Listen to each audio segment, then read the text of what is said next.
Good morning, y'all, and welcome to the MrMaple Show. Today, we've got a special treat for you. We're honored to be here at MrMaples in Fort Worth, Texas, visiting our good friend and owner of MrMaples, Scott Hubble. We've been friends for how long now? Long time. A good 10, 15 years? Yep, I think so. It probably 15 years at least. Yep, 15, yeah. And so we met Scott during the MrMaples, when the Maple Society of the North America was coming to Dallas-Fort Worth area. Came down here, visited Keith, got all excited about some trincatums. Keith Johansson's the former owner and the founder of MrMaples, a good friend of ours as well. And we just met a fellow tree geek here, who's now the owner here at MrMaples. And so we're so excited to get down here and visit him again. Check out his place, man. He's got some amazing Japanese maples and Shantung maples galore down here at MrMaples. Scott, what is it about gardening with maples that you love so much?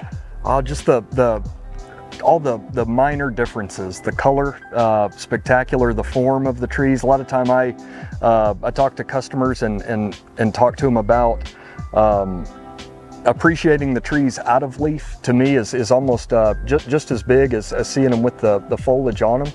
But there's it's just sort of a great way to enjoy plants, and the maples themselves are tons of fun to grow. Get them in containers or in the ground, but the diversity of the maple group, all the different shapes and sizes and colors are huge to me.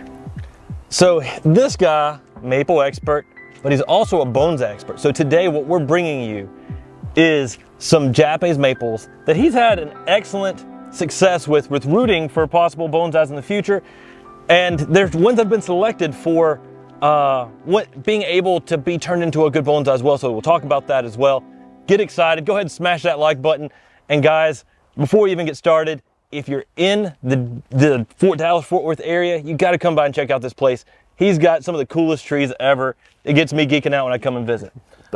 Scott, let's talk about some of these trees here that you've got here that you rooted, that root well, but also make a good bonsai. Yep, and so that the search for a worthwhile candidate for bonsai, it starts with vigor to me.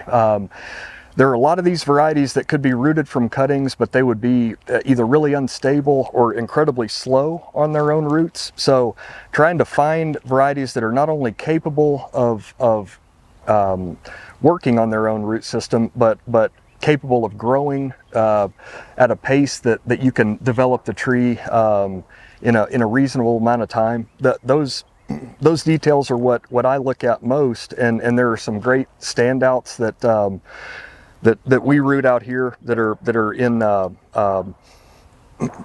cultivation all over the United States and elsewhere. But Kotohime, one of the most compact kind of upright dwarf growing varieties, that one is great. That one's a classic one. It's got that small foliage, that densely layering habit, and it's one that's been used in bonsai for years. I mean, J.D. Veritrees talks about this is a great tree that can be used in bonsai.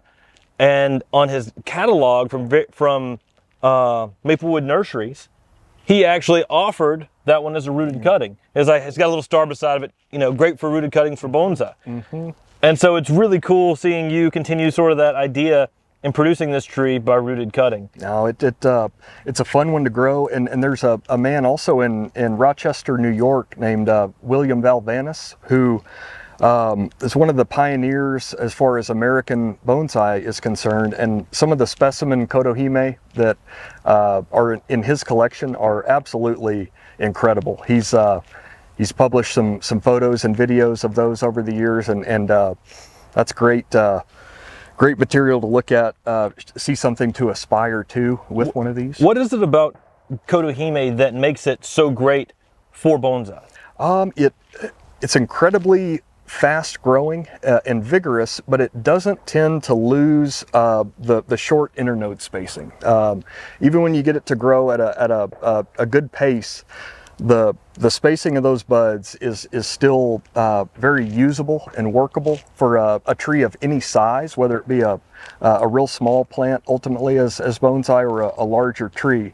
And so can work with a lot of different styles of bonsai, and the just the compact form also is very helpful. You know, it almost takes a little bit of the pruning process out of it to get some of the back budding and twiggy branching to develop. Kotohime can take care of a lot of that on its own, which is really cool. And I like it too. I mean, while we're talking about these trees for bonsai, these are also typically amazing trees to use in the landscape as well. You know, just because you might not be a bonsai expert, pay attention to these cultivars, because Goshiki Kotohime makes a small little dwarf in the landscape for us in western North Carolina. That's a beautiful tree as well, but killer bonsai. Mm-hmm. And second one up is Arakawa, which for many years has been a great subject and a worthy cultivar for bonsai. That coarse bark, when you see an old plant that has the bark developed on the branches as well as the trunk, it creates a feeling that you don't get from other types of maple bonsai. It's got a really neat look. I'd say the only possibility of a downside with Arakawa is they're not quite as capable at producing the fine twigs. So normally when you see older plants of any of the rough bark varieties grown as bonsai, they would tend to be medium or larger trees. That way the delicate nature and the fine twiggy aspect of the tree isn't sort of lost if it were in a real small size. But an awesome plant, beautiful fall color, and roots quite well from a cutting also. They're underrated for fall color. I mean, Yes. Any of the pine barks, Arakawa especially.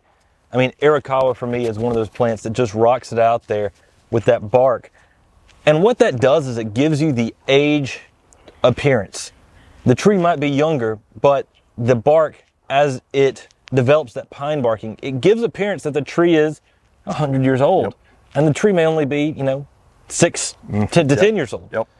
And it just adds to that presence of a bonsai for sure. Mm-hmm. And that's one of the things that's really awesome about Arakawa. I know that you've also made some selections like Hubble Super Cork, which is your selection of a pine bark as well. And I think that's probably a pretty decent one for bonsai as well. Absolutely, that one works well. It roots, I'd say, as easily as any of these others, and that more accelerated pace to the bark development is a really neat feature, and it that will be passed on to the plant, whether it's a rooted cutting or a graft. So that one's been a fun one to work with also. You bet. So what do you have next? Next up, we've got one that you guys turned me on to and gave me the original plant of, the Kintaro-san. Super awesome. The tiny foliage of this tree, the detail and the sharpness to its foliage is unparalleled. I'd say you could use this to grow any size bonsai that you'd like, but it just has a very graceful look. Really neat plant, and Kintaro-san, it shocks me every year how quickly it grows. So another plant that gives you a lot of workability.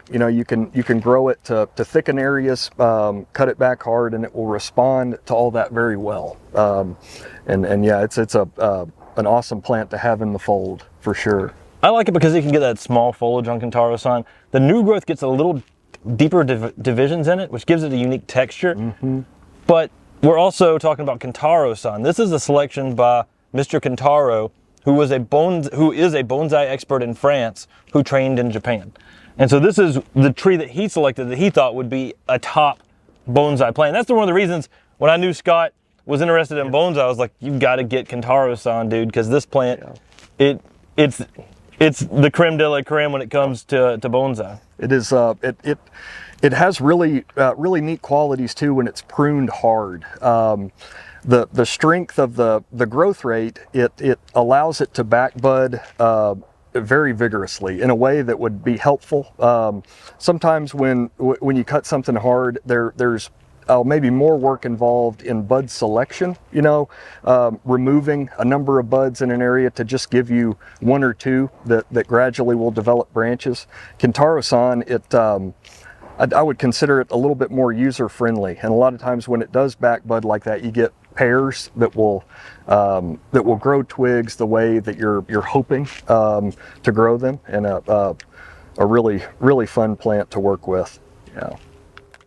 The next one here is Otohime, originally given to Keith years ago by Dr. Creech out at SFA, and haven't found another of the dwarf types with that short and broad form that root more readily and still maintain a vigorous nature than Otohime.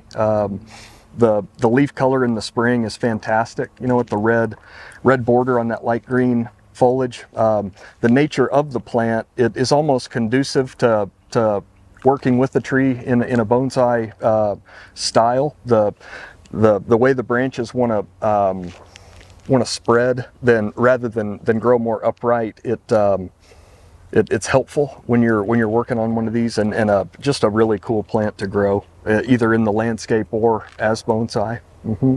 Yeah, I mean, Otohime, we recently went and visited Dr. Creech at SFA Gardens, and he actually had some pretty large Otohime out there in the landscape that were done by rooted cuttings, which isn't typical. I mean, typically a landscape plant, we recommend grafting, but these were doing well in the landscape with good drainage. And I mean, it impressed me. Yep. It impressed me quite a bit. And that means it's going to make an excellent tree for a container bonsai as well. Mm-hmm. I mean, that sort of lateral branching that it gets, that sort of ball kind of bun shape, yep. It gives you an idea of, hey, here's a tree that has a different shape that I can work with as a bonsai that's going to possibly put out a lot more lateral branching. Mm-hmm. So you can kind of predict maybe a little bit easier, because you know it's going to start branching out. That part of the nature of Otohime to reach out with the branching is in theory it could eliminate a lot of work that would have had to be completed through wiring, and anybody that is familiar with wiring Japanese maples for bonsai knows how dangerous that can be. You know, you leave that stuff on, seems like a day too long, and the next thing you know, you've got half the diameter of that wire bit into a branch. So definitely heard some great advice years ago by a man named Peter Warren out of the UK, and his idea was a wiring bonsai is perfectly reasonable, but he would always try to get away with as little wire as possible to complete the branch move or whatever design idea he was trying to carry out, and that is I'd say those are words to live by.